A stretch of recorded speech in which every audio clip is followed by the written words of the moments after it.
இப்ப சொல்றேன், நேத்து வரை இல்லீகலாக இருந்த பத்சேபால் இன்று முதல் லீகலாக என் மனைவி எண்ணப்படுவான். நான் தாவீது ஹிஸ்டரியை பேசிட்டு இருக்கிறேன். எனக்கு என்ன இவர் மேல பயம்னா, எதையாச்சும் இவர்கிட்ட இல்லீகல்னு சொல்லி பிரச்சனை பண்ணிட்டே இருந்தா கொஞ்ச நாள்ல டக்கு டக்கு டக்கு டக்குன்னு காய அங்கிட்டு மாட்டி என்ன பண்ணிடுவாரு, லீகல் ஆகிட்டு போயிடுவாரு. நான் சத்தியமா தாவீதை பத்தி பேசிட்டு இருக்கிறேன். I just admiring who God is. Praise the Lord. ஆண்டவரும் இரட்சகருமாகிய இயேசு கிறிஸ்துவின் நாமத்தினாலே உங்களை யாவரும் நான் வாழ்த்துகிறேன். சமீபத்தில் நம்ம மதுரை ஜெசின் பார்த்தீங்கன்னா ஒரு தவறான உபதேசங்களை குறித்து பொதுமக்கள் மத்தியில் பரப்பி கொண்டு தான் இருக்கிறார். இப்போ அந்த வீடியோவை பார்த்துருப்பீங்க. இந்த மாதிரியான தவறான உபதேசிகளுக்கும் இந்த மாதிரி துபாக்கூர் போதகர்களுக்கும் மக்கள் எச்சரிக்கையாக இருங்கன்னு தான் நான் சொல்கிறேன். இந்த மாதிரி உலகத்துக்கு பிரகாரமாக மக்களை திசை திருப்பி கொண்டு இருக்கும் தவறான உபதேசிகள் அநேக பேர் எழும்பி கொண்டு இருக்கிறாங்க. இவருக்கு பார்த்தீங்கன்னா ஒரு ஃபேன்ஸ் கூட்டம், நம்ம ஜான் ஜபராஜிக்கு எப்படி ஃபேன்ஸ் இருக்கிறாங்களோ அதே போல் இவருக்குன்னு ஒரு கூட்டம் எழும்பி கொண்டு தான் இருக்கிறது. இவர் என்ன சொல்கிறாருன்னா, இதுக்கு முன்னாடி நான் கள்ளக்காதல் வச்சுன்னு இருந்தேன், இப்போ நான் லீகலாக கள்ளக்காதல் வச்சுக்கலான்ற மாதிரி ஒரு உபதேசம் பண்ணிட்டுருக்கேன்.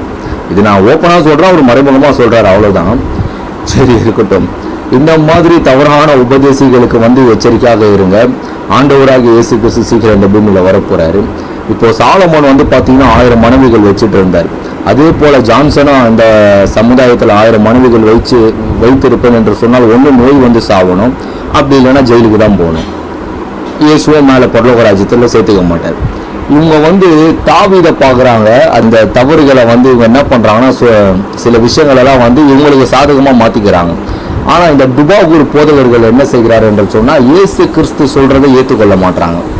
பாவத்தில் இருந்து இயேசுவை ஏற்றுக்கொண்ட அந்த பழைய கதையை இவங்க என்ன பண்ணுறாங்கன்னா புதுசாக மாற்றி, தாவீது அது சொன்னார், ஏசாயா புத்தகத்தில் அப்படி இருக்குது என்று சொல்லி இந்த மாதிரி ஒரு தவறான உபதேசங்கள் எல்லாம் என்ன பண்ணுறாங்கன்னா, இந்த மாதிரி கள்ள உபதேசிகள் அவங்களுக்கு சாதகமாக வசனத்தை எடுத்துக்கொண்டு பொதுமக்களை வஞ்சித்து கொண்டு இருக்கிறாங்க.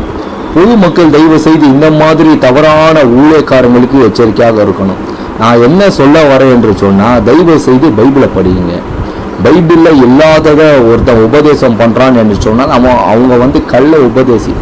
எவ்வளோ ஊழியக்காரங்க இருக்கிறாங்க, ஆண்டவர் பேரை சொல்லி, ஒரு சிலர் ஆண்டவர் பேரை சொல்லி மக்களை ஏமாற்றி கொண்டு இருக்கிறாங்க. இவங்களை தட்டி கேட்கறதுக்கு துப்பு கிடையாது. நம்ம ஒரு சில ஊழியக்காரங்களுடைய நோக்கம் என்னன்னா, அப்பம் பாசு, புள்ள பாசு, மருமக பாசு, இதை தான் அவங்க முன்னிறுத்தி காணிக்கைக்காகவும் தசம பாகத்துக்காகவும் வராங்களே தவிர, இந்த மாதிரி தவறான உபதேசிகளை எச்சரிப்பு கொடுக்க ஒரு சில போதகர்களுக்கு திராணியே கிடையாது. ஆண்டவர் பார்த்துப்பார், ஆண்டவர் பார்த்துன்னு தான் இருக்கிறார், எல்லாரையும் பார்த்துட்டு தான் இருக்கிறார். ஒரு சில போதகர் என்ன தெரியுமா சொல்றாங்க, அவர்களை ஆண்டவர் பார்த்துப்பார். புரியுதுங்களா? ஏன்னா இவங்க செய்யற தப்பிலிருந்து தப்பிப்பதற்காக அவங்கள ஆண்டவர் பார்த்துப்பார் என்று சொல்லி இவங்க என்ன பண்றாங்கன்னா தவறான உபதேசங்களை அங்கீகரிக்கிறாங்க. ஆண்டவர் எல்லாத்தையும் பார்த்துட்டு தான் இருக்கிறார். நம்ம தான் என்ன பண்ணுவோம், அங்கே ஒரு தப்பு நடுவுனா எதிர்த்து நம்ம சொல்லணும், பாவம் செய்கிறவர்களை எல்லோருக்கும் முன்பாக கடிந்து கொள்ளுங்கள் என்று பைபிள் வசனம் சொல்லுது. ஆனால் ஒரு சில போதகர்கள் நம்முடைய சுய லாபத்திற்காக, அவங்களுடைய சுய லாபத்திற்காக என்ன பண்ணுறாங்கன்னா, அது யாரையும் கண்டுக்கிறது கிடையாது, யார் எப்படி வேணால் போட்டாங்க, அதில் இருக்கிறது ஆத்மா தான். அவனும் நரகத்துக்கு போயிட்டாங்கன்னா நீங்கள் தான் பதில் சொல்லணும். ஏன்னா உன் கண் எதிர்க்க அது நடக்குதுன்னா அதை அந்த என்ன பண்ணணும், சுட்டி காட்டணும். நான் பொதுமக்களுக்கு என்ன சொல்கிறேன் என்று சொன்னால், எந்த போதகர்களையும் நம்பாதீங்க.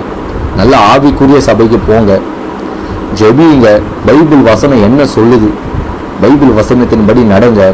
போதகர் பேசுகிறாரோ இல்லையோ, நீங்கள் முட்டிக்கால போட்டு அழுது ஜெபம் பண்ணுவீர்கள் என்று சொன்னால் ஆண்டவராக இயேசு கிறிஸ்து எப்படியாவது பேசுவார்.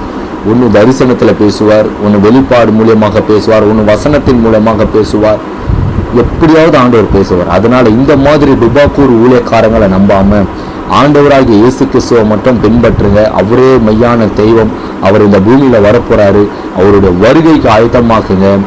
இதை குற்றம் யாராவது சொன்னீங்கன்னு வச்சுக்கிங்களேன், அப்புறம் நீங்கள் நியாய தீர்ப்பு நாட்களில் போயிடுவீங்க. புரியுதுங்களா? தப்பு செய்கிறவங்கள எதிர்த்து சொல்லணும்னு இயேசு சொல்லி இருக்கிறாரு. அதை தான் ஜான்சனும் செய்கிறான்.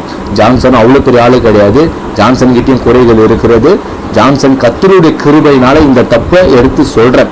அதனால் உரைக்கிறவங்களுக்கு உரைச்சா போதும். ஆண்டவர் சீக்கிரம் இந்த பூமியில் வரப்போகிறாரு. அவருடைய வருகைக்கு ஆயத்தமாக கர்த்தர் நல்லவர்.